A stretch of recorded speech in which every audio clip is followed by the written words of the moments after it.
So let's talk about Adidas.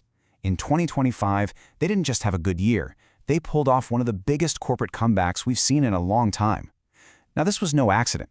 So the real question is, how did they go from being in a pretty tight spot to absolutely crushing all expectations?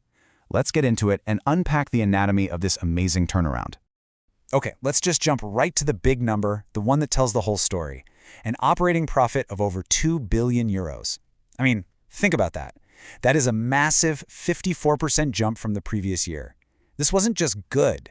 It was a statement. It was Adidas telling the world that the three stripes were absolutely back in the game.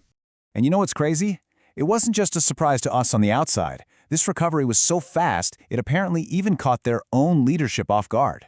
The CEO's quote here really sums it up. You can feel the pride, right? A comeback that happened faster than anyone, even the people inside the company, thought was possible.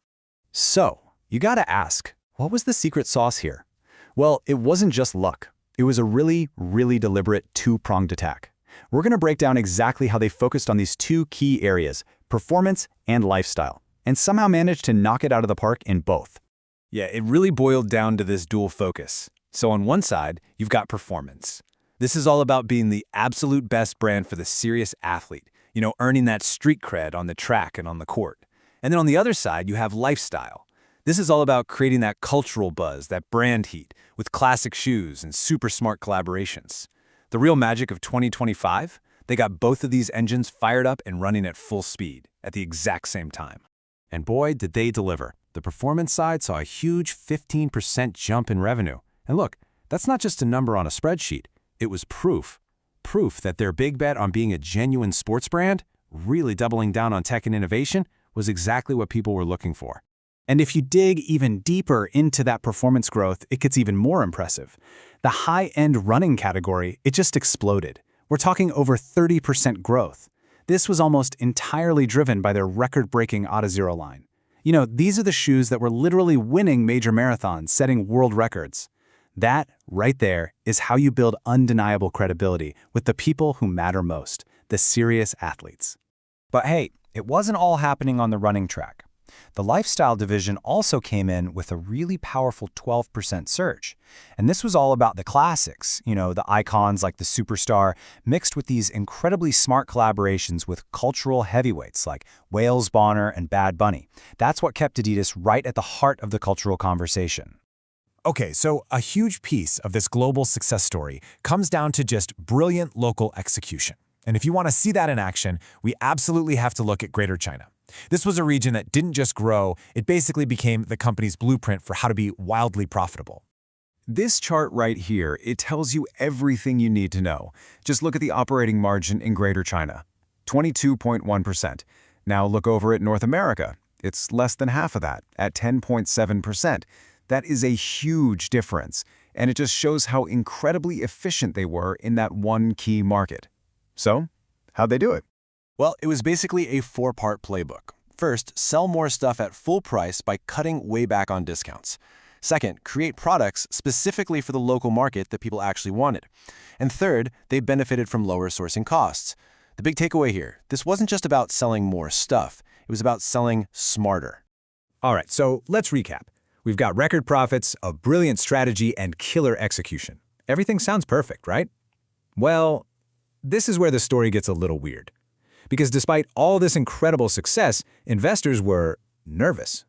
Let's try to figure out this paradox. This really is the million-dollar question, the one that had the whole market scratching its head. How on earth does a company post a 54% jump in profit and then watch its stock price fall by almost 30%? The answer, it turns out, tells us a whole lot about what was happening in the bigger picture. And this table just lays it out in black and white. The wider German stock market, the DAX 40, was up 23%. Meanwhile, Adidas shares went in the complete opposite direction. This massive disconnect between how the business was doing and how the stock was doing is really the core of the issue. So first piece of the puzzle, Adidas wasn't alone in this. The whole consumer goods sector was kind of on the outs with investors at the time. There were all these worries about people's spending power and the economy in general, so big money was just flowing out of these kinds of stocks and into other areas. And the second piece was just the bigger picture. The global economy was a mess. You had geopolitical tensions, trade fights, crazy currency swings. It all created this climate where investors just did not want to take risks. And when that happens, they tend to sell off big global consumer brands, even if those brands are actually doing great. Here's a good way to think about it, in sports terms. It's like Adidas just won the championship in a total blowout. But the investors in the stands, they weren't even watching the celebration. They were all looking up at the sky, worried that a massive storm was about to soak the entire league. The amazing individual victory was just completely overshadowed by fears about the entire sector. So you had this wild year of incredible success inside the company, but total frustration on the stock market. So what's next? What's the game plan for 2026? Let's take a look at their official targets and see how they plan to keep this train moving. And yeah, their target is pretty ambitious. They're aiming for around 2.3 billion euros in operating profit. This is definitely not a company that's slowing down. It's a huge signal of confidence from them, basically saying, yeah, we think our strategy can keep this growth going, even if the economy gets a little rough. And how are they going to get there? Pretty simple, really. They're just going to double down on what's already working. That means keep pushing out a strong lineup of products and give more power to the local teams, like the one in China, to make smart, fast decisions on the ground. It's all about local execution on a global scale. So, that leaves us with one last, really fascinating question. In 2025, Adidas proved, without a doubt, that it could pull off a comeback with incredible speed and precision. Internally, the machine is running like a dream.